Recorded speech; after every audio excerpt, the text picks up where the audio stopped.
Alright, what's up guys? My name is Zack, and today I am driving a 2000 Jaguar XK8. Up front is a 4.0 liter V8, and down below is a 5-speed automatic transmission. Now, I am super excited to be driving this XK8 because I haven't driven one here on the channel before. I've driven a couple Jaguars from this era, but the XK8 is a little bit closer to home just because I grew up watching the James Bond movies. Of course, Die Another Day had that famous ice chase scene, which had an XKR in it, but same body style, and so I grew up kind of loving and looking at these cars. And now today, I finally get to drive one. But if you'd like to submit your own vehicle and have it reviewed here on the channel, you can head on over to my website, zackpradel.com/submit. It's a quick and easy submission form. It takes under a minute to fill out, and I come out to you. And if you'd like to see all my videos weeks or sometimes months in advance, you can head on over to my Patreon for only $5 a month. But let's get back to that 4-liter V8 under the hood. Well, there was two options available here in the year 2000. This 4-liter as well as a 4-liter that has been supercharged. That was in the XKR. This makes 290 horsepower, which is honestly not bad at all. It's pretty solid horsepower, and as we'll talk about with the rest of the dynamics of the car, it's kind of a cushy 290. But if you wanted that supercharged variant, that would put you up at 370 horsepower. Now, in the 2002 model year, they actually updated the XK8 and XKR to then a 4.2 liter engine, and that gave the base XK8 10 more horsepower for an even 300, but it gave the supercharged variant 30 more horsepower for an even 400. I know there's a lot of numbers being thrown around, but I hope that that made it through. Like I said, paired to it is a 5-speed automatic. It's fine, it's shifting the gears, it's a little bit lazy. You know, any early 2000s, late 90s automatic transmission is going to be pretty lazy, so expected that here. But again, in 2002, when they upgraded to the 4.2 liter, they also upgraded to a 6-speed, if that's something that you want. Last but not least, of course, the XK8 is rear-wheel drive. How does it feel to drive the XK8? Well, that's the thing.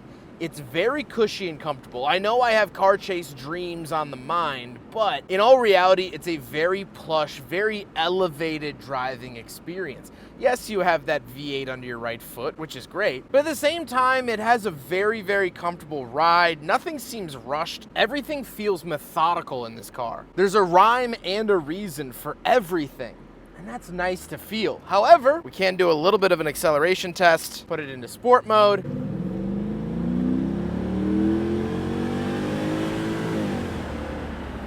It's not like a slouch.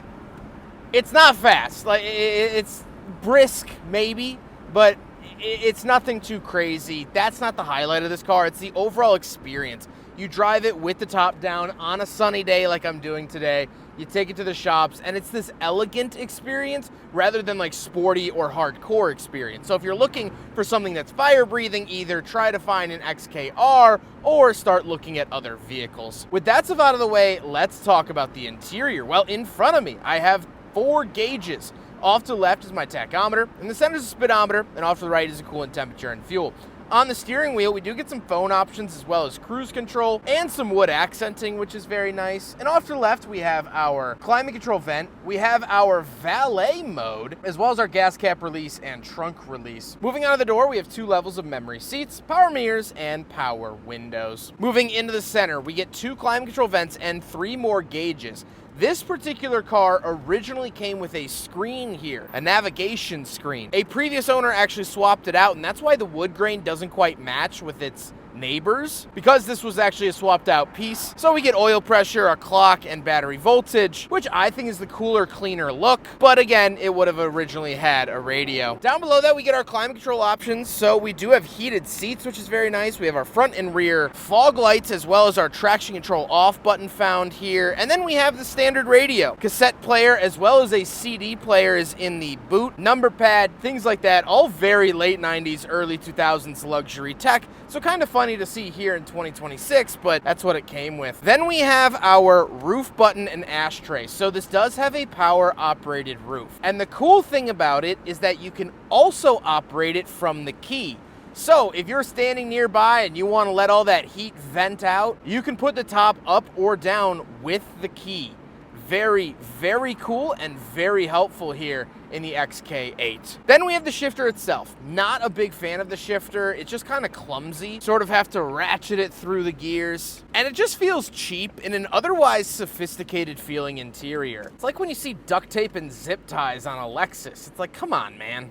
Then we get our sport mode as well as our gauge mode. I don't know what this does, so let me do a quick voiceover. It turns on and off cruise control. Then we do get an ashtray and cigarette lighter, and we get openable cup holders. So we'll do a big friggin' bottle test, and the XK8 fails a big friggin' bottle test. No one here is shocked or surprised, but interesting to know that it has pop-out cup holders.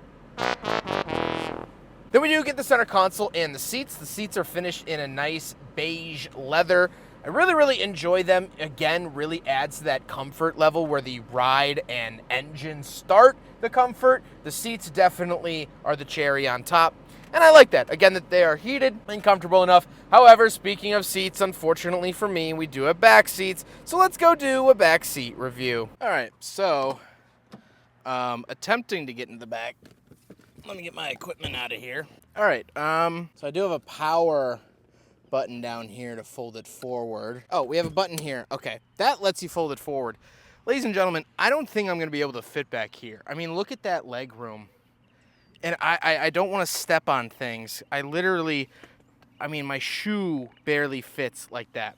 So these back seats are unusable, I think would be a good word to use. Not good, small, cramped, whatever adjective you want to throw at it, you can. It has back seats. They're right here, but you know, they're not that great. So there we go, we can fold this back. But what we can do is come around the back and talk about the trunk. Now, something really, really cool about the trunk is that you might look at it and say, oh, there's no place for the key. That's actually not true. There is a keyhole. I'll give you 5 seconds to look for it. 5, 4, 3, 2, 1. Can't find it? Well, that's because it is in between the X and the K on the badge. Very, very cool placement from Jaguar. Once it is open, you can just open it up like that. And this is actually a tonneau cover that goes over the back. Over here, you'll find your disc and DVD player for the navigation, CD player there that we talked about. Again, originally this did have a screen in it for the navigation. You would load maps onto it with a DVD. Of course, we don't have to worry about that nowadays, but something that you did have to worry about on the turning of the navigation revolution, if you will. So there's the trunk space, pretty big trunk space. You do have this nice leather strap up here to pull it down. And there you go. That is the space around the XK8. Now we gotta talk about the looks, and I actually think that this is gorgeous. I don't think pictures do it justice, or maybe I just haven't spent enough time with them, but I showed up today and went, man, that's a pretty car. Maybe I just don't see them in blue. The blue with the tan interior especially is like very, very cool. I think it's a fantastic color combo, and I just think it's a sort of timeless design. It's a little blobby, a little 2000s-y, and especially being featured in a 2000s movie definitely doesn't help the agelessness case. But overall, I found myself staring at this car longer than I thought I would. So that is a huge leg up for the XK8. With all of that being said, let's get on to my final thoughts. What do I think driving my first XK8 here on the channel? Well, it's a nice and comfy ride for sure. And that's what really shocked me. I was expecting this sort of hardcore, angry feeling, laser-focused Jag. That's not the case. And honestly, me thinking that is just showing how little experience I have with cars like this. I've driven the XJ8, and that was comfy, but I thought this would kind of be the sporty cousin, and I was wrong. It is comfort through and through. The wood on the interior, the comfy ride, the comfy seats, the big pillowy airbag, the beige interior, all of this together is just a leisurely stroll rather than an all-out sprint that I was expecting. And that's a good thing. I equate this car to old money. There's a term, new money and old money. New money is buying a McLaren and having the shoes and spending egregious amounts of money on flashy, flashy items. Diamond necklaces, big mansions, flexing. that sort of thing. This is very old money. Old money is very subdued as opposed to new money. Everything in here is somewhat certain. Everything in here has that sort of waftiness to it. Old money, you go, oh, it's $8,000? Yeah, go ahead. You know, you deserve it. Where new money is like, oh, 8 grand? You're not getting my 8 grand. I worked hard for my 8 grand. Not to say that people with old money are the best people in the world or that they didn't obtain said money through unethical ways, but this has that old yachting sort of feeling to it.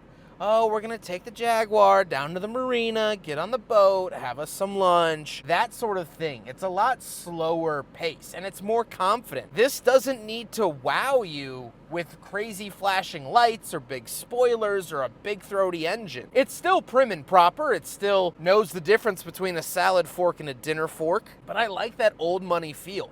It's like if you've ever gone into like an 1890s mansion in your town or gone on the northeast of the United States. Newport and Providence have these really old, beautiful stone buildings and wood and restaurants that have been open for almost 200 years. That's the sort of feeling that I get. I feel like this would fit in proper in New England, which, you know, it's an English car, but us Americans, I feel like it would fit in Newport, Rhode Island. And that's not what I was expecting when I rolled up to film this review, but I'm happy to be experiencing it now. I hope you guys enjoyed the video. Huge thank you to Paul and Matt for letting me borrow their Jaguar XK8 for today's video. I've reviewed so many of Paul's vehicles. He's been an absolutely wonderful person to know, and I'm forever grateful for him and his family. But I hope you guys enjoyed the video. Don't forget to rate the video, comment on the video, and subscribe if you really liked it. Take care, guys.